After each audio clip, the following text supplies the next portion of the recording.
Graeme, I want to explore the Google Aristotle project and some of the information that came out of that, because it was so relevant for their business. It's now a training course. You know, give us a little bit more insight into that and how it works. Yeah, a few years back, Google were on a quest to understand what made up their best team, and it was called Project Aristotle, as you mentioned. And at first they thought it was going to be individual qualities like, diversity or high potential or gender mix, and they could get no correlation. And that's only Google could do. They looked at 180 different factors for 250 teams around the world. Nothing was really correlating. And then they had this insight that maybe it wasn't the individual members, but actually how they worked together. And that was the breakthrough. And they identified that there was actually 5 team norms for their best teams. And number 1 was psychological safety, and I'll explain what that is in a minute. Number 2 was clarity, knowing what was expected.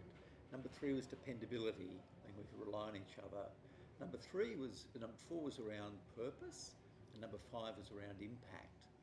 But what they found was by far the most important was psychological safety. And what that is where people with this strong interpersonal trust and respect, people feel comfortable being themselves, and they're encouraged to take risks, to try new things. And what they found was that those teams were able to try things, evaluate things, and if they didn't work out, that was fine. They really regrouped and said, okay, what do we learn from that? What should we do next? And probably the person who has really championed that around the world is Professor Amy Edmondson from Harvard. And she actually brought it down to just 7 questions which can measure it. And I think one of the interesting statements is, it's safe to take a risk at work.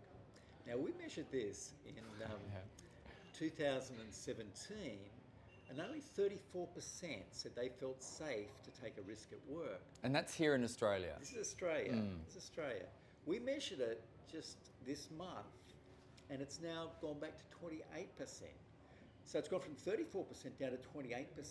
So you've got all these companies and these leadership teams who want you to be more agile, more flexible, more innovative, but don't make any mistakes.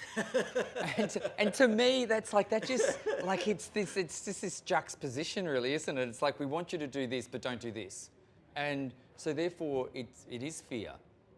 And then if fear builds, then that innovation and that agility that businesses are looking for isn't going to be realised. That team isn't going to feel secure.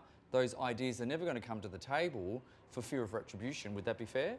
Very much so.